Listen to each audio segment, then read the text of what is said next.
Hello and welcome to the Mindful Men podcast, a show helping men to open up about manhood. My name is Simon Rennie and my aim is to get men talking. From mental health to fatherhood and everything in between, Mindful Men creates a safe space for conversation. Now, before we get into this episode, I want to say a huge thank you for joining me. It means a world for you to join me and talk about men's issues. And if you love what you hear, please subscribe and share the episode with your mates. You can also join the conversation on Instagram and YouTube, and I'd love to connect with you there. But for now, sit back, relax, and let's get mindful. G'day guys, and welcome to another episode of the Mindful Men podcast. My name is Simon Rennie, and I'm the man behind Mindful Men. I'm super excited today. I've got Leroy Faure from the Fit Dad Lifestyle just up the road in Noosa. How you going, Leroy? Very well, Simon. How's your weekend been, mate? All right? Yeah, good, mate. We had the kids off to Australia Zoo with their auntie, so we had some nice mum and dad time, which is few and far between these days. How about you? How was your weekend? Yeah, mate, that sounds fantastic. We actually spent Thursday, Friday down the Gold Coast. So we sort of snuck away at the end of last week for a bit of a break before the weekend, and got back and then got stuck into the housework, which seems to be an ongoing thing when you live on a couple of acres. It just doesn't end. It just takes over.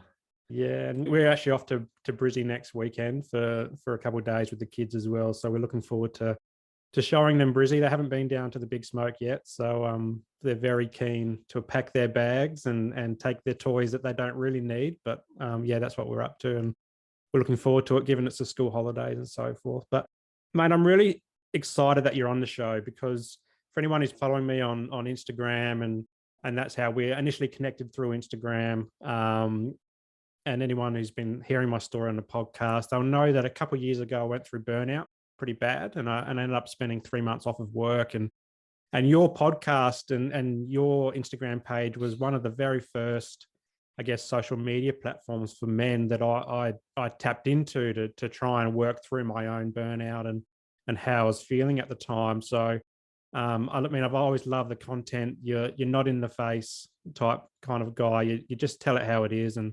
you support blokes around the world. And I'm part of the Facebook group that you've got going, and it's a really supportive place where guys can talk about anything. They can post up a photo of something that they've been working on, or they can ask a question, and there's no judgment. It's just real blokes just helping blokes out. And so I've always loved your work, and I'm grateful that you're on the show today, and I've fortunate enough to be on your podcast as well. So thanks so much for joining me.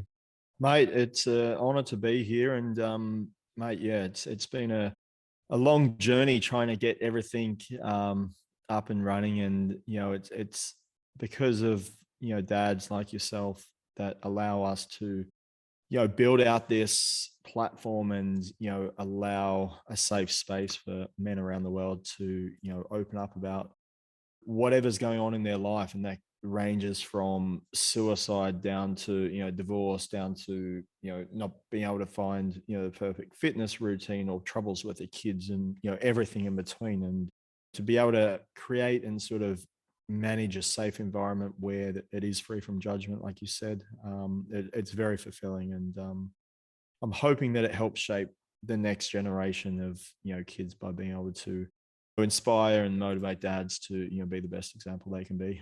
Yeah, wonderful. And we'll talk a lot about that today. But first, I'd like to hear a bit about your backstory and how you came to be where you are today. And I've listened to your story for quite a bit, but I'm excited for you to share it for the Mindful Men community as well. And so yeah, tell us a bit about where you grew up and life growing up, and then kind of how things have progressed since then. Yeah, so grew up in a country town in Victoria called Portland. So it's about 4 hours southwest of Melbourne, down near the South Australian border. Small country town. It's only got about 10,000 people. It's freezing what feels like 11 months of the year. All I really remember now of the childhood, like I'm 36 now. So, I left there when I was 18. So half my life I've been out of that town. And it was all about football for me. All I wanted to be was an AFL footballer. Everything I wanted to do every night of the week was go to footy training and then go to another club's footy training and play footy at school during breaks. And, even to the work experience. So I think in year 9 or 10, you have to go do work experience. I went to the Richmond Footy Club and did my work Mhm. experience, and just everything had to revolve around that. And if I wasn't going to become a football player, then I wanted to become a sports agent. So that was basically what consumes my childhood. Obviously, you had different sports that you do in the off season and summer, and all that kind of stuff. But yeah, mate, it was probably 16, 17. I started making a few different rep sides, and was definitely not in the top tier of those rep sides, but definitely in the mix to be able to be there in the first place. And got to 18, went to a Vic Championships. Our team won that, and then got invited down to a couple of weeks preseason at the Geelong Footy Club. Mhm. Nothing came of that, which was sort of it come out of the blue, and I wasn't prepared. I'd just come off a week of schoolies, and I wasn't expecting anything to happen. And at that stage, it's probably a little bit different back then, or maybe it's not so different, but when we were going through the whole football system, if you weren't picked up at 17, 18, 19, you're basically done. Your Mm. chance of getting drafted after 20 were, non-existent essentially. These days now people are getting picked up at 26, 27, and there's all these different things that they do, realizing that mature age players are actually more beneficial because they've, gone through the state systems and the bodies have developed. And um, yeah, so I moved to Brisbane at 18, finished school, moved up to Brizzy, played state league up in Brisbane for a year, and then just basically got to that stage where I was now 19, on the way to 20, and it was like, look, I can keep trying this for a year, 2 years, 3 years. I was having troubles with my knee. I was having trouble with a few different injuries, and I'm like, it's probably done. Mm. Like I can just keep playing state league and just be a great player here, but the dream of actually making to that elite level is probably not happening. And because that was all that ever consumed myself at school, I never wanted to go to uni. I never wanted to do a trade. It was just footy, footy, footy. And I had a couple of relatives in the military, and at the time, there wasn't any conflicts like Iraq and Afghanistan were maybe just about to kick off. Timor obviously was kicking off, but it wasn't like the war fighting stuff. It was just more peacekeeping by that stage. And yeah, I bet at the same time they were traveling the world. They were Mm. always out doing like abseiling or rock climbing, or traveling to Hawaii for a training exercise, and keeping fit at work. And I thought, well, this could be a solution. Like they rave on about it. It's like a footy club environment. You're with 30 other blokes. You get paid to keep fit. You get free medical, free dental. They look after rent assistance, and I get travel the world. Like this is perfect. Yeah. So yeah, mate, that sort of drew me into in 2005 to join the infantry. So I was there for about 6 years. I was post up Townsville for 3 Mhm. years, and then down in Brisbane for the last couple after that. And yeah, got to deploy to East Timor in 2007, 2008, which was a great experience. And at 21, it was definitely a very quick way of um, becoming an adult, and realizing Yeah. that you need to switch on because you've got the responsibility of not only yourself but other people around. And even though it was a more peacekeeping, I guess, exercise for that 6 months, it definitely had its highlights and sort of those adrenaline rush experiences, which were definitely some of the highlights of the trip. Yeah, I remember all the adverts they had a couple of years ago of joining the military, and it was all around that travel side of things. A lot of images of blokes jumping off of boats into water and scuba diving and trekking through forests and all that type of stuff. So I can see why you might have been drawn to that type of thing back then. Go back a step to your footy days. I grew up in Adelaide, so I grew up playing AFL as well, and I was listening to you on the Jeff Lopes podcast, and you were talking a bit about when you were that 16, 17 age. Um, and I was very similar. Like, I was starting to play, under 16s rep footy as well. But then all of a sudden at that age, we kind of introduction to girls, introduction to partying, drinking, all that type of stuff. And I'd like to hear your journey through that 16, 17, 18-year-old state, because you mentioned before that you'd had the chance to go down to Geelong Footy Club and trial, but you'd come out of schoolies, which is for anyone who doesn't know schoolies, it is just getting on the gas. Yeah. As much as you can, because you're 18 and you can drink now. But like, do you remember back then when you were that age, like the kind of lifestyle changes that you're going through with your mates and school and all that type of stuff, but also trying to juggle footy at the same time? Yeah, mate, when I think back, like obviously footy was, for a lot of us, my core friend group, we all played in the same teams and the same rep sides. And, it was a very big part of, our life, and much the same, part of the town. Like the town revolved around the football club in the winter. And then, it, because the town had its main sort of team, but then it had a heap, like a lower league that had like 3 or 4 other teams. Like it was just footy mad. Everything was about footy, and being in Victoria, naturally, it's the main, sport of the state. So yeah, probably that period, my probably core group of mates never had the aspiration that they were happy to play footy on the weekends. They were happy to train. They were happy to play in the rep sides, but they never really wished for anything more. That was never a career path. It was never a potentially, a possibility that they might go further, nor did they want it to be. The thing that I see with a lot of those, growing up in small towns is you can see it within generations. People are so set in their ways. They've either got a family business to go into, they're on a farm, they're going to, work that. They've got, the dad was a boilermaker, so they're going to, do boiler making. And even you look back now at some of the people I went through at school, like they're in the same routine they've been doing for 18 years. Like they've got that, they work at the local engineering place, they play footy on the weekend, they watch their home away, whatever it is at night, and then they go to bed, and it's just rinse and repeat. They don't leave the town.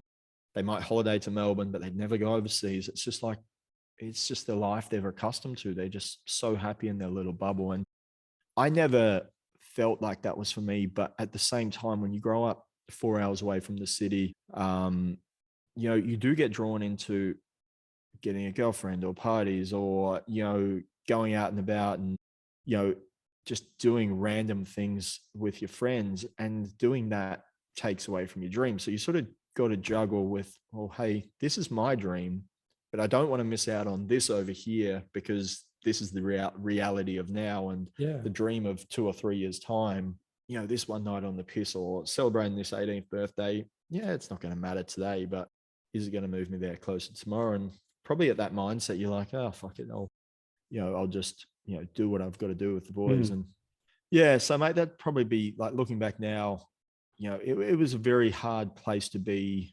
when you want this elite dream over here, but living, I guess, in a mediocre town and trying to juggle, school, football, friends, lifestyle, all in one. It was definitely, looking back, you can see the bigger picture, but at the time you sort of just get lost in the what's happening today sort of thing. Yeah, I remember my time, and I didn't have a huge support network around me in terms of footy. Like I went to my footy club and I trained and played, and we had some great teams and we had some not so great teams. But where I lived as well, so I lived in the northern suburbs of Adelaide. So that's Central Districts. It's a working class where they used to build Holden's cars, for example. So kids would come out of school and go straight to the Holden's plant. That was the life. 50 grand a year, and that was set. But I lived just over the border of that district. So my district became Port Adelaide Football Club. And if anyone knows South Australian footy, Port Adelaide is a huge club, very proud club. Obviously got the Port Adelaide Power. I'm not a Power fan, I'm a Crows fan myself. Just like to put that out there. But to get to that training is an hour away. If I was to go on the bus, it'd be 2 hours away. And for me as a 15, 16-year-old kid, that was never going to happen. I was, in my little hub in the northern suburbs, and I remember getting training programs from the Port Adelaide Footy Club saying this is how we want to get your fitness going. We want you to do X amount of Ks in a certain number of minutes and so forth.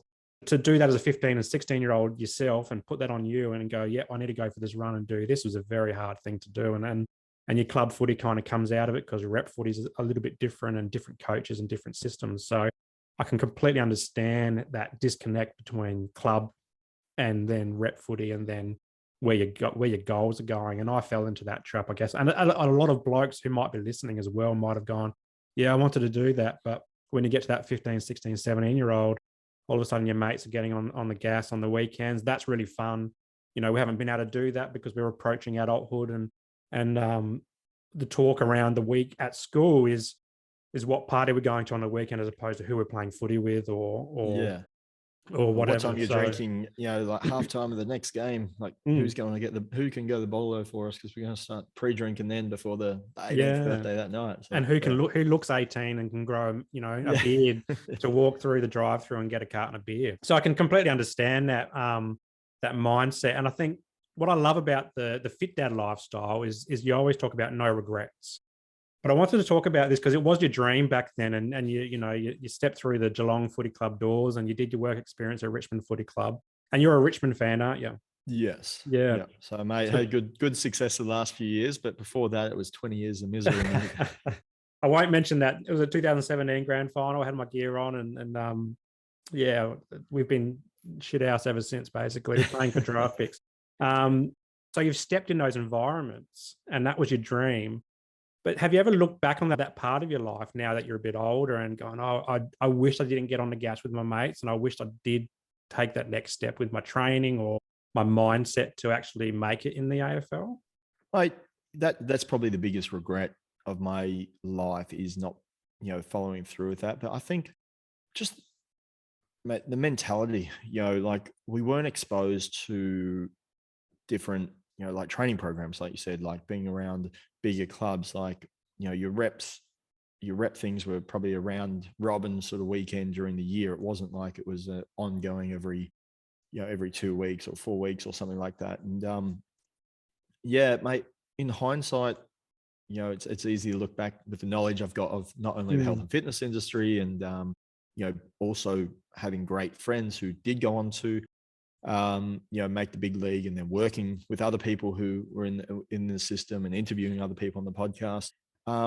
But I'm very content now with where I am. I look at the business side of stuff and, the entrepreneurial journey, I guess you could say, as a bit of a sport of business now. Yeah. So, or business of sport, whichever way you want to look at it. And I sort of get that same thrill now out of, the stuff that we do online and the stuff that we're trying to, create. And then on top of that, my son, he started playing basketball, and I get just as much excitement. I'm very shy. Like, I'm not someone on the sidelines who yells out. Like, my wife, tells me to, cheer more or clap. Like, I'm very guarded, and, I'm not really outspoken. I'm not yelling, stuff out or giving them pep talks about what they've done wrong or anything like that. Like, I'm just really just immersed in the experience. And I think that just the love that I had for sport has now allowed me to, just enjoy the moment and be there and realize that he's only 8 as well. So just let them have fun, let them figure out. Like, he might love basketball today, but, it might be karate next week, and it might be football the week after and soccer the week after that. Like, just let them figure out, what they want to do. And that's where I'm sort of now pushing a lot of that, so I don't have the regret, of something else related to sport later on. It's a great point, because I remember growing up playing footy, and I did athletics and basketball, pretty much anything you can think of, I did it. But I remember, like, the parents on the sidelines were really extroverted and really yelling down at some of their kids, saying, oh, you didn't do this or you didn't do that. And I remember that time thinking, I wonder how I would grow up and then become a parent and then, support my children through whatever sport they do. And I've always wanted, my little boy, he's 5 now, Gussie. And I've been saying to him, do you want to do Auskick? Because I've been keen for him to do Auskick, and he doesn't really shine to it. At the moment, he's really into just doing ninja kicks out the backyard, or one day it might be soccer, the next day it might be throwing frisbees around and all this type of stuff. And I come back to that. Well, I used to hate getting pressure to go to footy training, particularly the rep club, because I didn't know anyone else. I was the only one from my district there. So when it comes to Gus and my daughter Pippa, I take that step back and go, well, as you said, just let them do what they want to do, and just enjoy them doing what they're doing and how they're doing it. And, if they're doing it wrong, that's okay. They're learning, and at the least I can do, and the most I can do, is just enjoy that moment and be present in that moment. And that kind of, yeah, moves that regret away from not applying myself when I was 16, 17, 18, which a lot of kids struggle with anyway. You have to have a kind of an elite mindset or even an elite support system around you, I think, at that age to persevering and make the big leagues in that sense. But yeah, like if I can just be there for my kids and just do whatever they want to do, if it's trampolining one day, if it's sometimes Gussie pulls out some really cool hip hop moves, and I'm like, maybe he's going to be a dancer. That'd be cool as well. And that kind of, yeah, pushes that regret, my own regret away, and so I can be the better dad that I can be for him as well. So I love that, yeah, about you, and that really shines through in the Fit Dad lifestyle brand that you've got going as well. It's great to see some of the stuff on Facebook. A lot of dads doing sport with their kids as well. But I'm really keen to hear like why you started the Fit Dad lifestyle and as a brand, and like, yeah, what was going through your mind, what was happening in life at the time. I know you, after your stint in the armed forces, you went over to the Middle East and did a bit of private security work as well. Um, where was the point in time in your life where you transitioned to Fit Dad lifestyle and supporting dads just to be the best dads that they can be? Yeah. So after I left the military in 2011, I actually started a company called Boot Camp Noosa. Mhm. So I ran military inspired, I guess, fitness classes here on the Sunshine Coast. I did that for about 6 years before selling that company. So in 2017, I sold that and went over to the Middle East then. And it was at that stage where I'd spent the last 6 or 7 years personal training or group training with a few personal training sessions on the side. I never really enjoyed the personal training. I felt like you had to give so much to that one person. Mm. I really got the vibe off the group stuff, and I felt like I could give so much more and bounce off everyone's energy. Whereas the personal training, you were just like, I don't know. For me personally, it just felt like a bit of a drag Mhm. for an hour.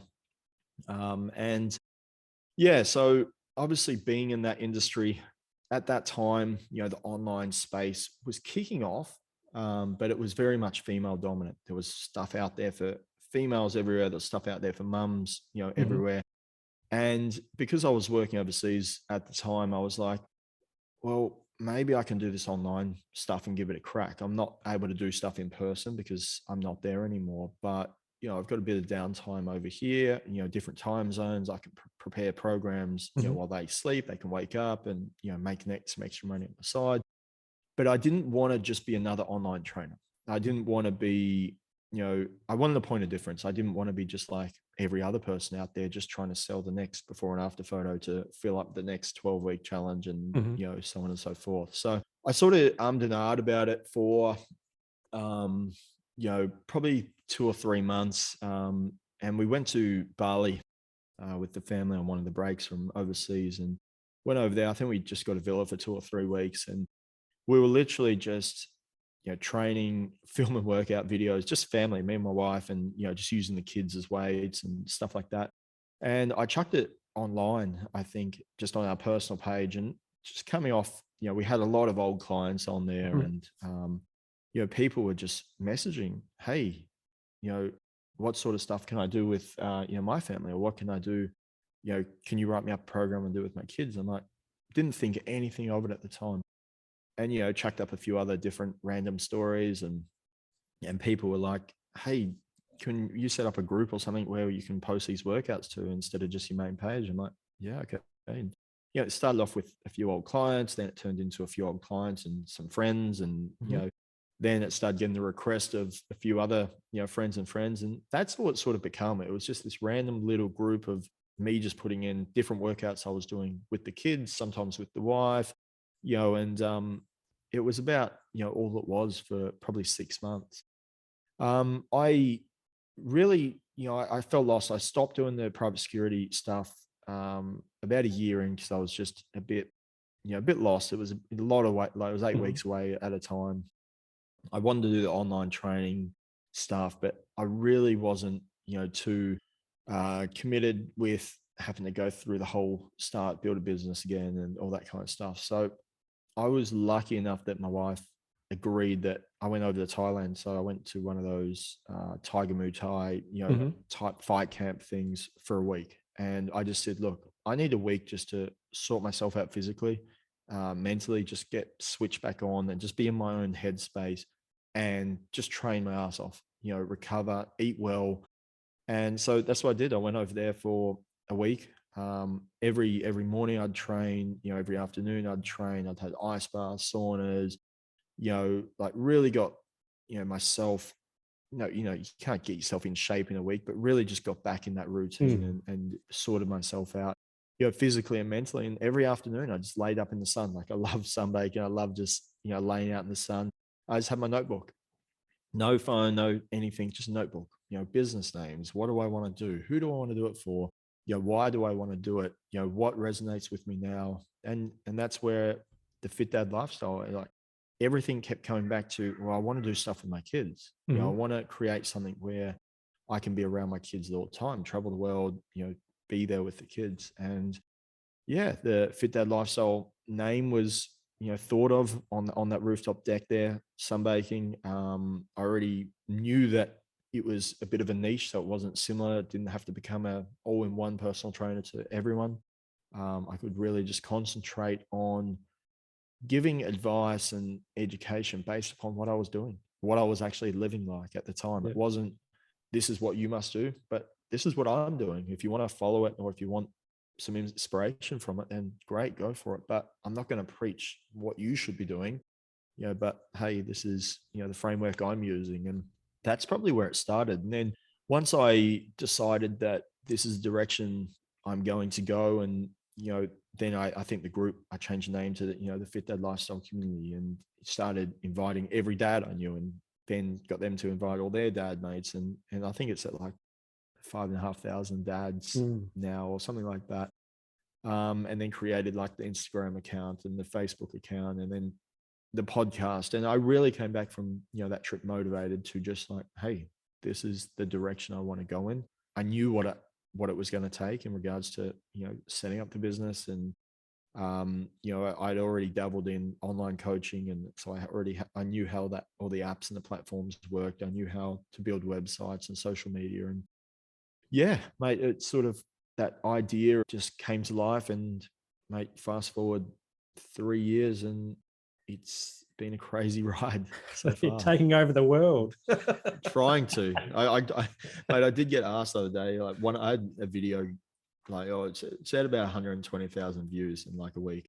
So it's like got that little bit of virality, not anything crazy, but mate, I've never seen so many derogatory and negative comments towards me like in the last week. Like even towards my wife and family, I was like, wow, this is Wow. like, like I was like, it was a video. I was at the gym saying why I train at 5 a.m. It was not Hmm. like why you should train at 5 a.m. and this is what you should do. It's like, this is what I do. Same thing. Like I'm just showcasing what I do. And it was like, you've got more bags under your eyes than what's at King's Cross. And it was like, Oh, do you want to be gee. knighted, sir? Do you want to, like it? And then like, oh yeah, but the only reason you're doing this is because I don't know. It was just, you can go have a laugh if you want. Go the real one, the Facebook Yeah. page. And mate, I started giving back to a few of them, and then I just started deleting, blocking. I just couldn't be bothered after that. So Yeah. Wow, that's shocking.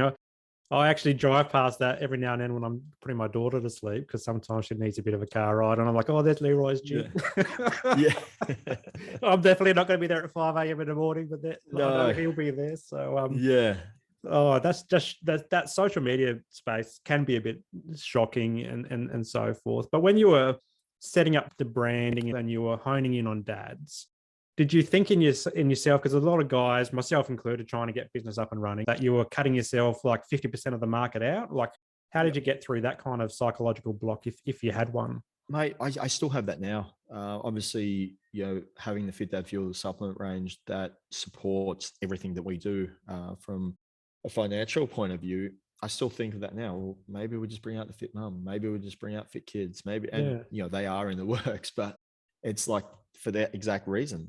You know, I've niched down. Not only am I half the, you know, population of, male versus female, but then I've gone dads, which is another subset of that. And then I've gone dads that even want to associate themselves calling fit dad. And, you know, I've just gone bang, bang, bang, bang. My niche has gone from, you know, this to like this little subset over here. But, you know, it's something that I still have conversations with people, you know, in the last week. Like, should we rebrand? Should we change it something else? Should we be more, you know, for parents, you know, male and female, or just parents in general? Like, you know, but then everyone's like, well, what you've built and the name and everything is, it just works. Yeah. And you don't need, you know, to appeal to those both genders, because then all you're doing is going directly what you didn't want to do at the start, and now you're appealing to everyone, because essentially, you know,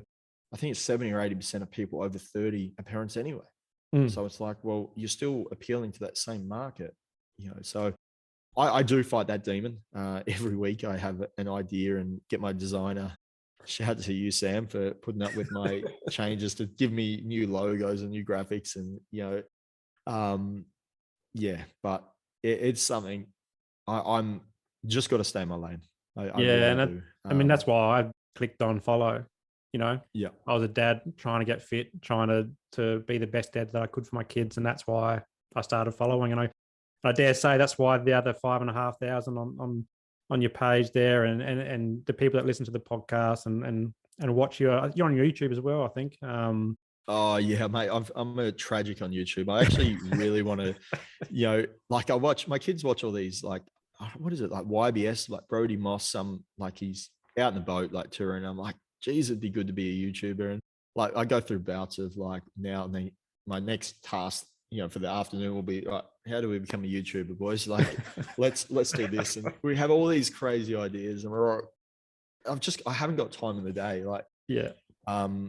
Yeah, mate. YouTube is definitely, it's on the list of things that we want to do. I don't know if it will ever be a profession, but to lift our YouTube game up. But same thing, I want to do it in a meaningful and purposeful way. I don't want to just feel like I'm forced. Oh shit, I need to release a video on Tuesday. Let's just film. And that's the thing. That's why I keep going back to, and why we haven't done it is, what is it that I want to do and I can actually get passionate about and do, that is going to, you know, help other people. Like, I can create anything, but if it's not going to get, you know, views, then it's not really serving its purpose.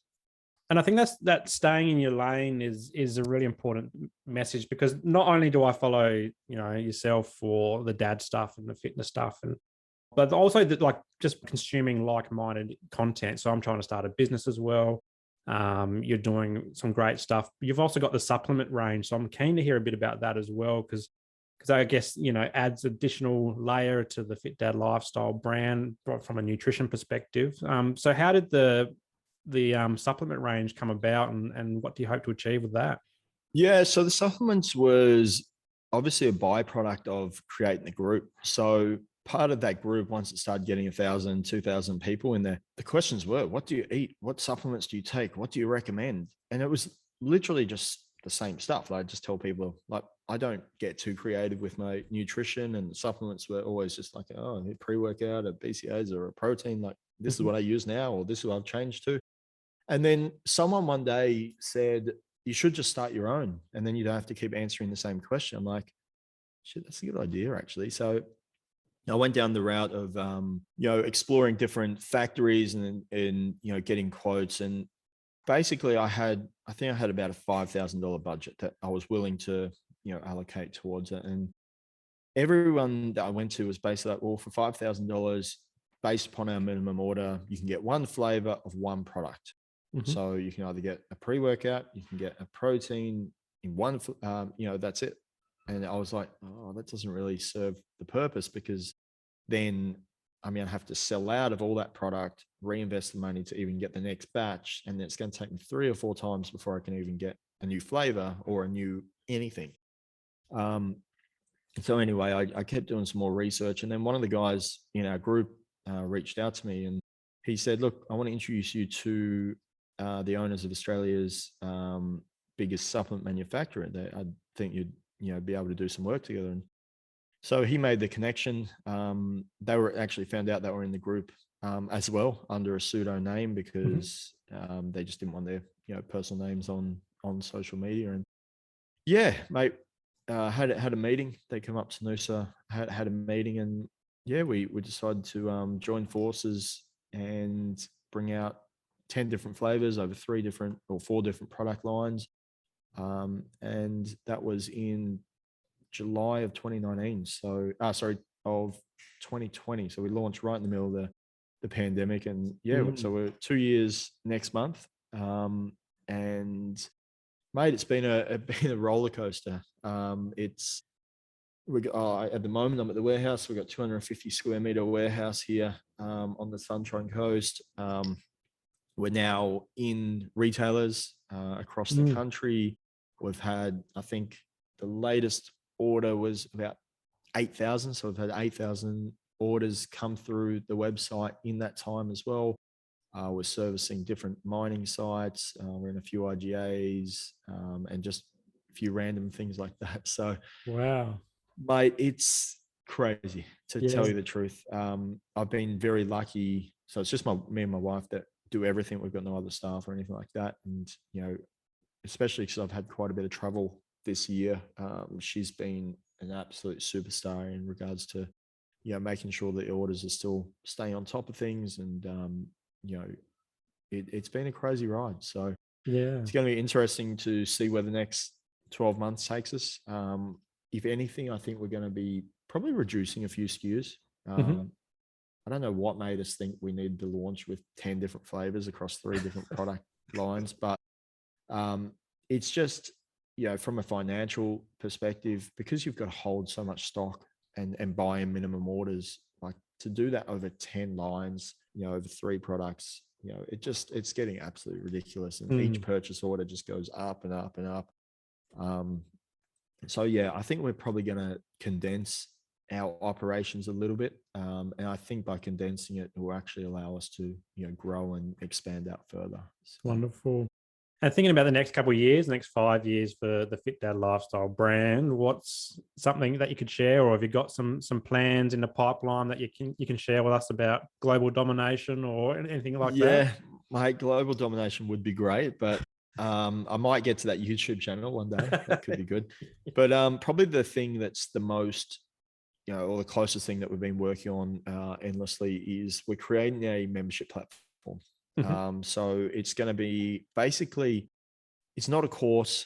It's not somewhere where you go and get an 8-week program or 8-week meal plan. It's actually just a resource center. So it will be paid. You will pay to have access to it, but it will have 8 different pillars that we've identified as the pillars that are most appropriate to dads, and we want to use it as a one-stop shop. So if you need fitness stuff, everything's there that you need. There's access to our app, there's access to different training programs and so on and so forth. If you need nutritional stuff, there is meal plans, but there's also guidance and videos and education on why you know you should be doing what you're doing. And we don't want it to be a place where we're telling you what to do. We don't want it to be a place where, you're signing up to something and this is what you do for the 8 weeks, whether you like it or not. Like, we're trying to educate people on following on with what they're passionate about or what their, motivation is. And, there's going to be interviews there with, psychologists and divorce lawyers and people who are experts in their field across a multitude of, different professions. And also just somewhere where we can collate everything that we've got. Like, we've got a podcast over here, we've got a Mhm. website here, the socials here, this content, that content, and it's all just scattered. Like, to get everything, I just want it in one place. So if someone wants advice on mental health, this is the tab for mental health. Go there every week. There's at least an hour or two of content added to that section every Yeah. week. Same with fitness, same with nutrition, same with mindset, same with motivation, and so on and so forth. So we are creating that at the moment. I reckon it's probably, to be honest, probably a month away. Mhm. I really want to make sure it's perfect because I've dabbled in doing different like course stuff or paid membership stuff in the past, and I've never really been satisfied or done it to a level where I'm happy with. So that's probably the biggest thing that we got going, and that's ultimately what I want to draw away from the social media and just have a safe space, same as what we have got in our group, It has got like news feeds and, you know, all the different stuff. And really be able to have this place for dads, like a one-stop shop for fathers worldwide. That sounds amazing, mate. I'm really looking forward to seeing it come out and seeing what it can do, because that one-stop shop for dads who are often time poor, Yeah, let's face it, would be a great asset for them. So definitely. yeah, thanks for putting it together. But I want to switch it up a little bit and talk about fatherhood for you, because obviously Yep. fatherhood is a big thing of reason as to why you do what you do, and I know you've recently had a third to your tribe, and love to hear how things are going with the family and the kids, and particularly around your parenting journey, and what's some of the things that you found easy, but also what's some of the things that you found particularly challenging, and how you might have overcome some of those challenges. Yeah, definitely. So we've always run our own businesses ever since our firstborn Harry was, you know, born 8.5 years ago. So it's probably a little bit different to most parents, or, you know, a lot of other dads listening, and it's probably allowed me to be in the position I am now. Not, you know, because I haven't had the sacrifice and, you know, and the risks to get to this position, but, you know, I've got to spend a lot of time with our family. My wife has spent the vast majority. I think there was a year or two period where she went back to work there, but the vast majority she's been a stay-at-home mum and helping out with everything that we've had doing, you know, with the businesses as well, which is, you know, a job in itself. So I've been very lucky that she is just a super mum. You know, Mhm. motherhood came so natural to her. She had an elder sister who, you know, had kids before her, so she was exposed to that, and, you know, sort of had the vast, you know, understanding of how it worked and how the newborn stage was, and so on and so forth. So yeah, she's really taken motherhood in her stride, and which has sort of been a really good transition for me to not feel so lost. You know, I do still feel lost when she goes out and I'm looking after the kids or anything like that. I'm like, oh shit, yeah, what was I meant to do? How much formula, you know, like, and all that kind of stuff. And um, but yeah, it's definitely, she's made it very simple, and Mm. being able to be involved with the kids. I didn't have a full-time job where I went, you know, at 8 in the morning, come back at 5, for example. I was always personal training, or so it was, you know, start at 5, finish at 8, 9 o'clock in the morning, have most of the day, then start again at like Mm. 4 till 7, and then have the night. So I think that's probably been the biggest win for us as a family, is just being able to be there for every moment over the last 8 years. And, you know, we've got our middle son, he's, you know, 5 turning 6, and then our daughter, she's 15 months Mm. old. So mate, it's definitely been a roller coaster. There's stuff that happens every week, you know, as especially with the eldest now, he's starting to, you know, develop, and those hormonal changes are starting to, Mm. you know, kick Yep. in, and he's starting to, you know, different emotions, and, you know, find himself as, you know, I think, you know, they start to go through at that stage. We homeschool our kids now, so we pulled them out of school mid last year, our two oldest ones, and that's probably been one of the best things that we could have done as well, because we still follow a curriculum. So we still follow a curriculum set by the Queensland government through a third party, you know, provider. But it's done in a couple hours a day. It's over. They're following the same curriculum, doing the same, you know, different testing, but we do it in a real world manner. So, yeah, my eldest son, he's really into coins and coin collecting and learning about different country coins at the moment. So we associate the maths back to what his passions are at the time. We don't Yeah. just stick to the Yeah. textbook at every stage. We sort of keep it to what's relevant, you know, or even when they're at the warehouse, they'll be counting, you know, different sachets or tubs or protein packets or shakers or something like that. And, you know, they don't really understand at the time, but they're learning real world, I guess, knowledge based upon doing stuff that they may be exposed to in the future, rather than being stuck in a book or an iPad the whole Yeah. time and just, you know, being told to fill in this worksheet because they got half an hour to do it. So yeah, mate, it's probably been, you know, we had a bit of a obviously break before our third, like, you know, 8, 6, and then 15 months. So, mate, having a little girl as our third has been definitely something that's just brought the family unit, Mm. closer than it's ever been before, because, you sort of, and I guess having it within the pandemic as well, and being, lockdowns and stuck at home and can't travel overseas. And we were always a family that was go go go, whether we're not on holidays or traveling somewhere, we're out doing something. And it really forced us to, just take a back seat and just really enjoy that family time. And even now she's going to that stage where she's starting to talk, and mum this, dad this. She's running around, she's always got that cheeky grin on her. She's starting to eat all these random different foods, and just the facial reactions to different tastes and different experiences. And mate, it's definitely been a wild ride, but I wouldn't have changed it for anything. Yeah. So you got the kids at home, homeschooling. You got a new bub in the house, or 15 months old now, trying to run a business. I guess these all present huge challenges for any parent. How do Yeah. you manage through that and make it work for your family? Well, mate, I hide at the warehouse for about 3 4 hours every morning. Even if I don't have anything to do, I'll do my work here just to get out and clear my head. But yeah, mate, as I mentioned before, my wife is Yeah. superhuman. Like, she does a lot of the teaching, if not majority of it.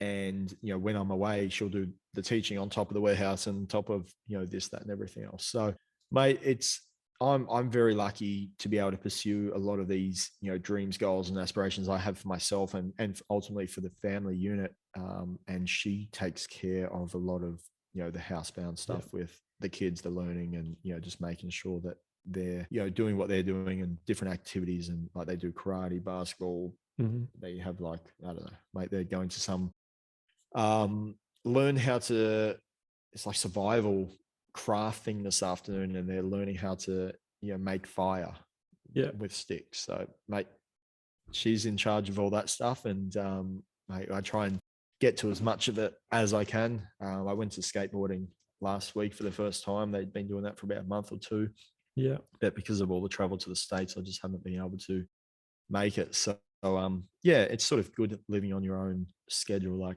I have the ability to stay at home and hang out with them all day and shoot off to the warehouse for an hour, or I can mix and match as much as I want. So Yeah. it was sort of lucky in that respect. I love some of the content you put out where you got the kids involved in the business as well. Like you mentioned, homeschooling and teaching them, putting tubs together or putting orders together. And they always reflect on that Ben Lee song where he talks about long division doesn't matter.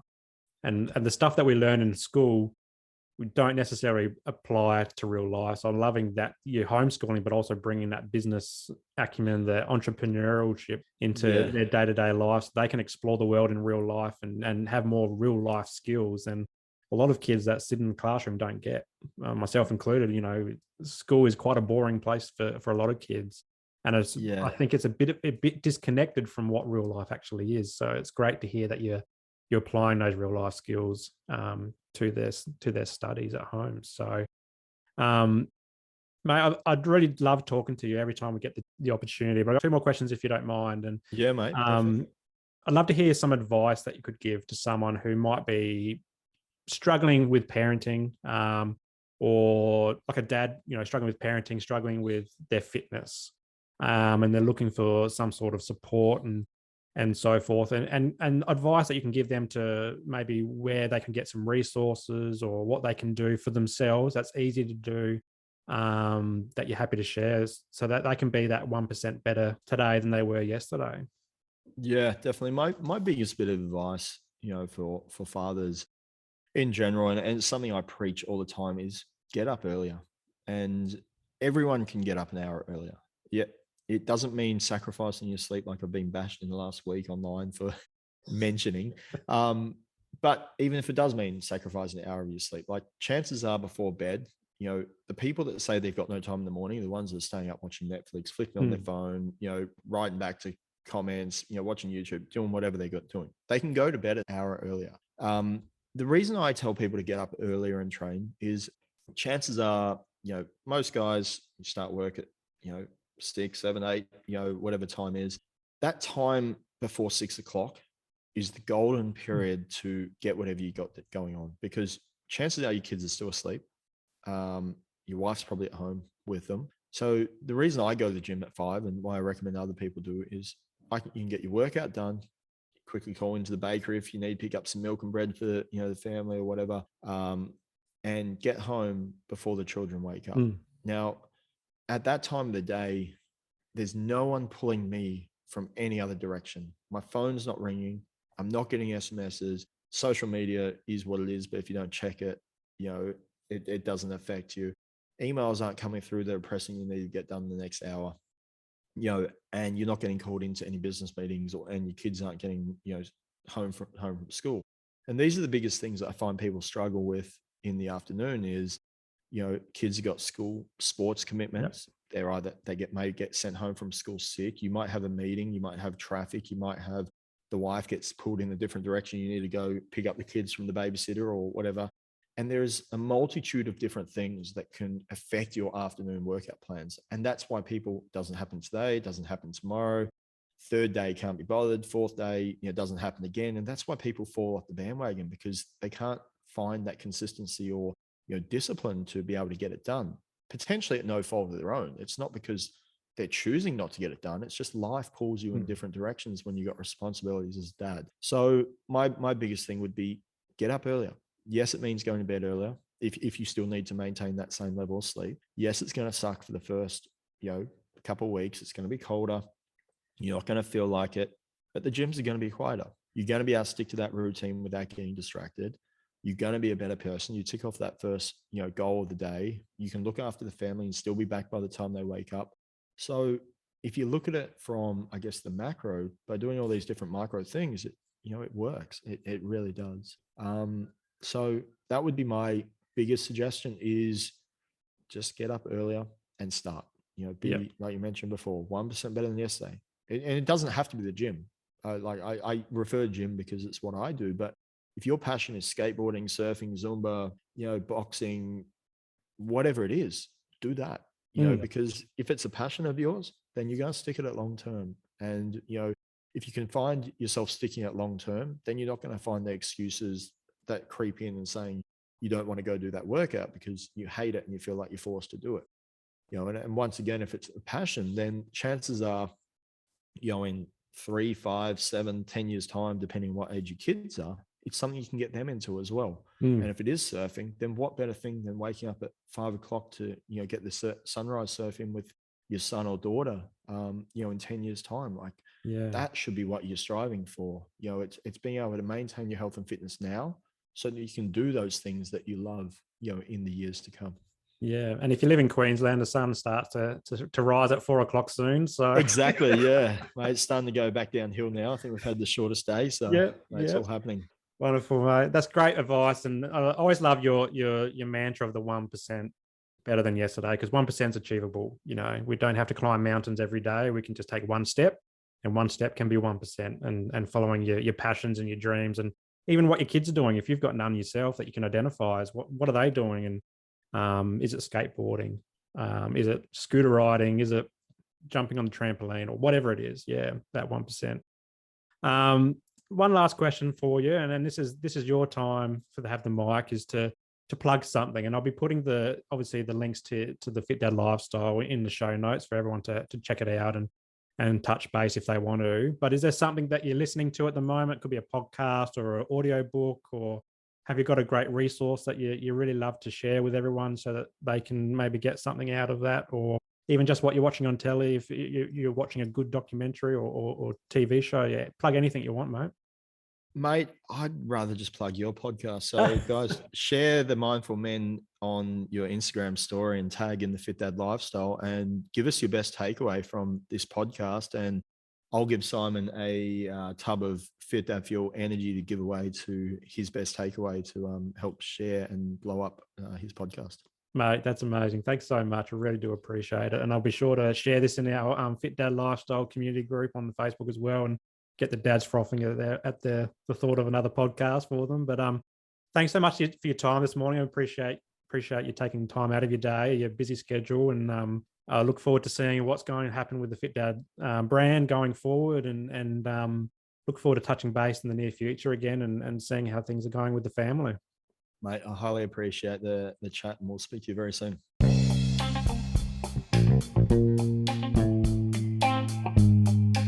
Well, that's a wrap for today's episode, and I hope you got some value from it.